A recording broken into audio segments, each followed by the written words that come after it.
کرامات مختوم رحمۃ اللہ علیہ۔ حضرت بابا داؤد خاکی رحمۃ اللہ علیہ فرماتے ہیں، کرامات جن کا ظہور جناب مخدوم پاک رحمۃ اللہ علیہ سے وقتاً فوقتاً ہوتا رہا اور جن کا مشاہدہ میں، میرے رفقائے کرام اور دوسرے افراد مختلف اوقات پر کرتے آئے ہیں، اتنی ہے کہ اس کتاب میں ان سب کا تذکرہ کرنا قطعاً ناممکن ہے۔ ناظرین کی اطلاع کے لیے یہاں چند ایک ہی کا ذکر کیا جاتا ہے۔ کشف قلوب۔ حضرت خاکی رحمۃ اللہ علیہ فرماتے ہیں، کبھی کبھی میرے دل میں خدشات پیدا ہوتے تھے، مثلاً یہ کہ کسی خلوت گاہ پر جا کر باقی عمر گزاروں اور یاد خدا کرتا رہوں، یا یہ کہ نامعلوم اپنے پیر بزرگ کی خدمت کرتے کرتے مجھ سے کتنی عظیم غلطیاں سرزد ہوتی ہوں گی۔ اس لیے گناہوں میں ڈوب جانے سے بہتر یہی ہے کہ اجازت لے کر کہیں دور چلا جاؤں۔ لہٰذا القیاس دوسرے خدشات و توہمات میرے باطن پر پورش کرتے رہتے تو اچانک حضرت مخدوم رحمۃ اللہ تعالی فرماتے اور ارشاد فرماتے، کیا تمہارے دل میں اس قسم کے خدشات وساوس پیدا ہوتے رہتے ہیں؟ اور پھر ایک ایک کی نشاندہی فرماتے، میرے پاؤں تلے زمین نگل جاتی تھی۔ پھر فرماتے کہ دیکھو، اگرچہ تمہیں خیال ہے کہ یہ ملکوتی الہامات اور خدا پرستانہ خیالات ہیں، لیکن ان کی تہ میں شیطان کی کار فرمائی ہے، اور یہ تمہاری کم نظری ہے اور ضعف بصیرت ہے، تم اس حقیقت کو پہچان نہیں سکتے۔ اگر پھر کوئی اور خدشہ دل میں جگہ لیتا تو فوراً مجھے اپنے پاس بلا کر استغفار کی تلقین فرماتے۔ ایک روز میاں نعمت اللہ ہندی رحمۃ اللہ علیہ دل میں روٹی کھانے کا خیال لے کر جناب پیر بزرگوار کی خدمت میں آ گئے۔ آپ نے ان کے آتے ہی فوراً روٹی پیش کرنے کا حکم دیا، اگرچہ روٹی کھانے کا وقت نہ تھا۔ میاں صاحب کہتے ہیں کہ روٹی کھاتے کھاتے کوہ ماراں کی سیر کرنے کا خیال آیا۔ حضرت مخدوم پاک نے خود ہی فرمایا، بھائی روٹی کھاؤ اور پھر کوہ ماراں کی سیر کر کے آؤ۔ میاں صاحب نہایت ہی شرمندہ ہوئے اور دوستوں سے حضرت مخدوم رحمۃ اللہ کی کرامت کا تذکرہ کیا۔ کشف قبور۔ حضرت خاکی علیہ رحمۃ اللہ علیہ فرماتے ہیں، کشمیر میں ریاضت کش اور سخت جان زاہدوں کی جماعت گزری ہے۔ ان پاک بازوں کو یہاں کی زبان میں ریشی کہتے ہیں۔ میں گروہ کے مقتدا اور پیشوا حضرت شیخ نور الدین نورانی رحمۃ اللہ تعالی علیہ تھے، جو سراری شریف سری نگر سے 17 میل دور ایک گاؤں میں آسودہ ہیں۔ صائم الدہر اور تارک اللذات تھے۔ غمخوری، مسلسل بیداری اور شب و روز ذکر و فکر ان کا مشغلہ حیات تھا۔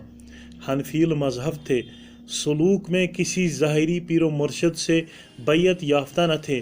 کہا جاتا ہے کہ وہ ادیسہ تھے اور اولیاء کرام سے تربیت حاصل کی تھی، واللہ عالم۔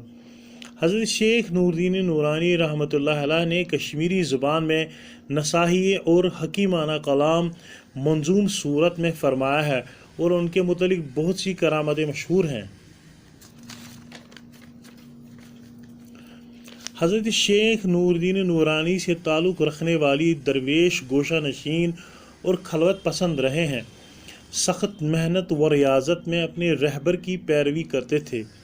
ان میں سے حضرت زین الدین رشی عیش مقام اور بابا بام الدین بومزد میں آسودہ ہیں۔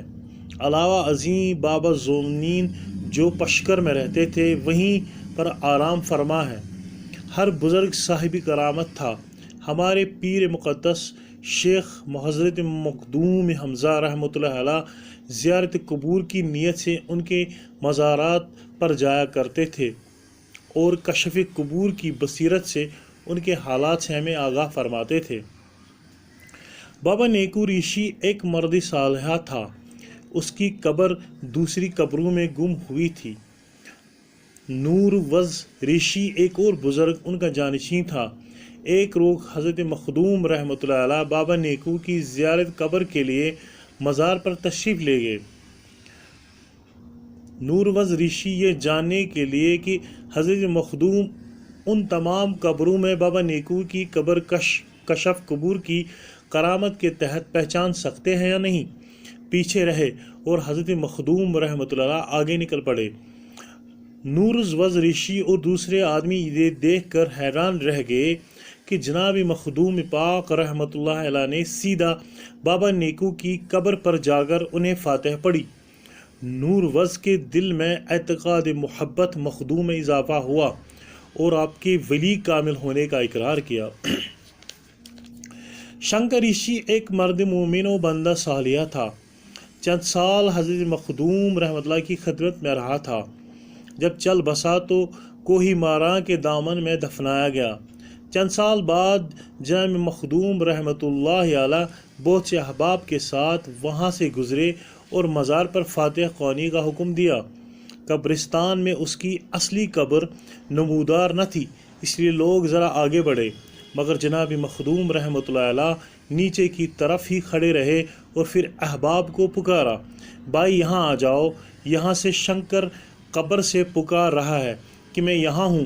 لوگ فوراً بالائی حصے سے نیچے اترے اور فاتح خوانی کی۔ بعد میں معلوم ہوا کہ حقیقتاً یہی اس کی قبر تھی۔ حضرت مخدوم پاک علیہ رحمہ فرماتے ہیں کہ جب میں پہلی بار اپنے والد بزرگوار کی قبر پر چلا گیا تو میں نے دیکھا کہ ارواح گویا بیدار ہوئے اور میرے والد بزرگوار فخراً ان سے فرماتے ہیں کہ یہ ہے میرا نور چشم جو میری زیارت کے لیے آیا ہے۔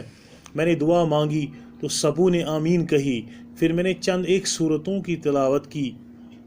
ملا حیدر جو حضرت مخدوم رحمۃ اللہ کے ہم رقاب اور کشف و قبور کی کرامت والے تھے نے کہا کہ حضرت مخدوم رحمۃ اللہ علیہ کے والد بزرگوار کی روح مقدسہ دیگر ارواح میں ایک خاص منصب اور بلند مقام رکھتی ہے اور خداوند کریم نے انہیں نور ایمان سے منور تر کیا ہے۔